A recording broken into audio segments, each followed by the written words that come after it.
Ya, halo semuanya, apa kabar? Assalamualaikum warahmatullahi wabarakatuh.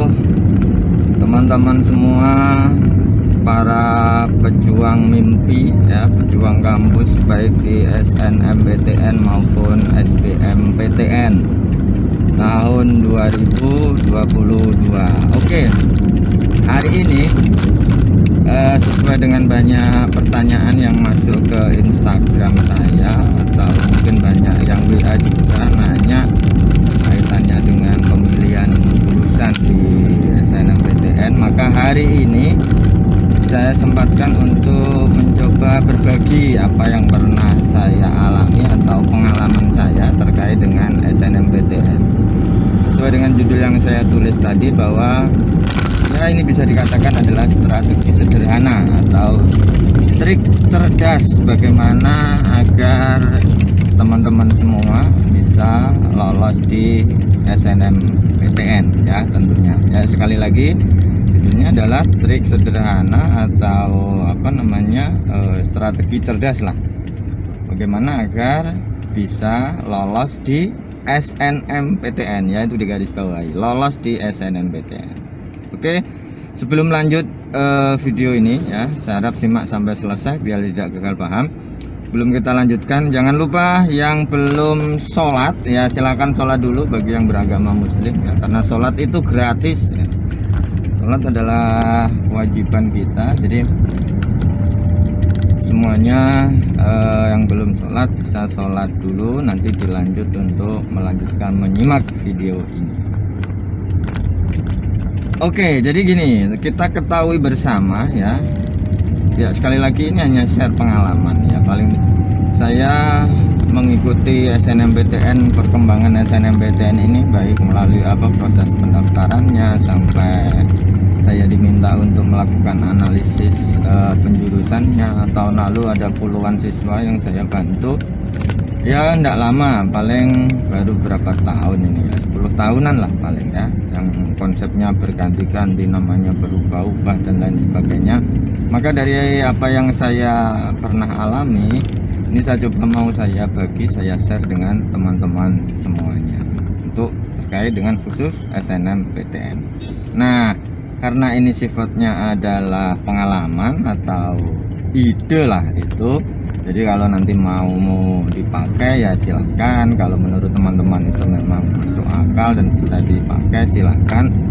Tapi kalau kayaknya memang nggak bisa diterapkan di teman-teman kalian ya nggak apa-apa. Namanya juga ini berbagi informasi. Bisa cari referensi dari sumber-sumber yang lain terkait dengan SNMPTN ya. Oke, jadi kita tahu bahwa yang beredar di internet atau dimanapun itu terkait dengan penilaian SNMPTN itu banyak sekali ya. Tetapi saya sendiri sampai detik ini belum pernah memperoleh kriteria penilaian SNMPTN yang detail dan terstruktur ya. Artinya apa? Detail dan struktur itu kriterianya apa saja, kemudian bobotnya bagaimana, terus sistemnya seperti apa, itu belum pernah dapat. Hanya yang saya dapatkan adalah gambaran secara umum.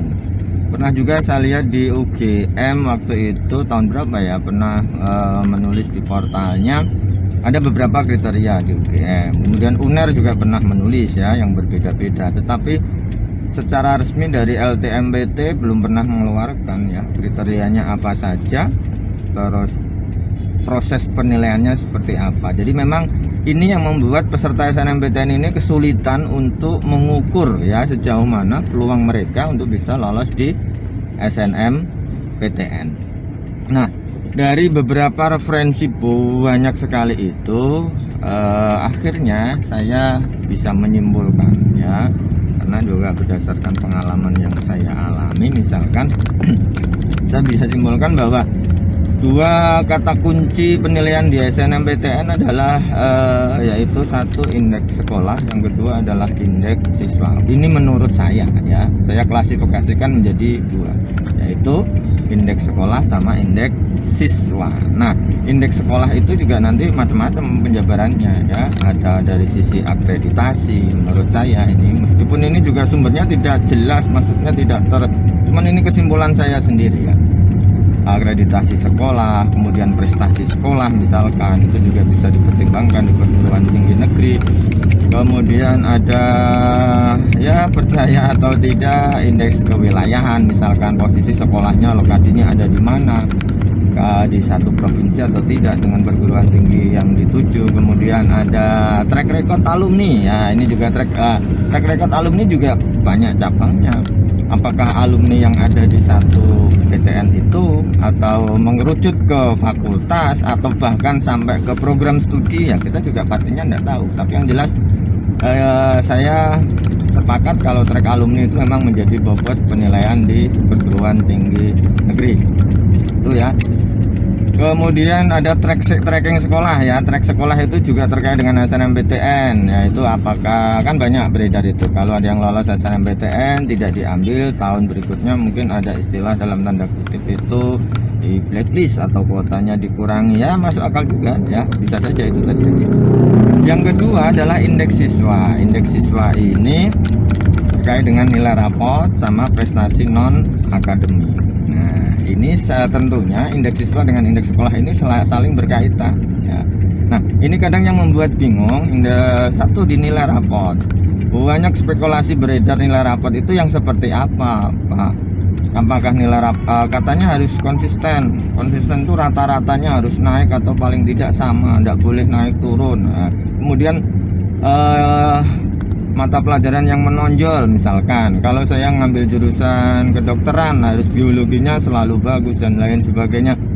Itu banyak sekali ya yang mengakibatkan banyak calon peserta SNMPTN ini kebingungan ya, menentukan itu. Jadi menentukan posisinya ada di mana. Jadi untuk mengukur kemampuannya agak sulit. Beda dengan UTBK SBMPTN ya, yang saya kira lebih mudah untuk mengukur kemampuan peserta, sehingga untuk memilih program studi yang kurang lebih hampir sama itu lebih mudah di SBMPTN. Kalau SNMPTN ini agak sedikit susah. Nah, saya juga banyak juga yang di YouTube khususnya ya, yang membahas tentang bagaimana menunjukkan nilai raport peserta SNMPTN tahun sebelumnya yang lolos atau yang gagal. Ya, kalau menurut saya itu tidak perlu dimasukkan 100% ya. Itu tidak jadi satu-satunya pertimbangan. Jadi teman-teman yang mungkin nilainya lebih rendah daripada itu, misal saya juga pernah bikin video ini, nilai 93 saja gagal masuk FK. Nah, itu untuk membandingkan itu tidak asal dibandingkan ya. Lihat dulu sekolahnya itu di mana, prestasi sekolahnya seperti apa ya. Bisa saja 93 tidak masuk FK tapi ada yang nilainya 87 misalkan, tapi dari sekolah yang berbeda, dari sekolah yang favorit misalkan, track record alumninya bagus, malah bisa diterima. Makanya kalau membandingkan nilai raport itu tidak bisa. Kalau mau membandingkan raport ya yang satu sekolah. Itu ya, itu informasi yang beredar yang seperti itu. Nah, dari banyaknya informasi itu yang kadang membuat kita semua menjadi pusing ya, bingung untuk menentukan itu, maka saya mengambil kesimpulan. Artinya daripada pusing-pusing, saya punya cara biasanya yang saya pakai atau strategi agar untuk bisa mengukur posisi kita atau posisi peserta itu ada di mana ya. Jadi dia kalau mau milih jurusan kira-kira itu yang bisa diterima itu di jurusan apa, perguruan tinggi apa.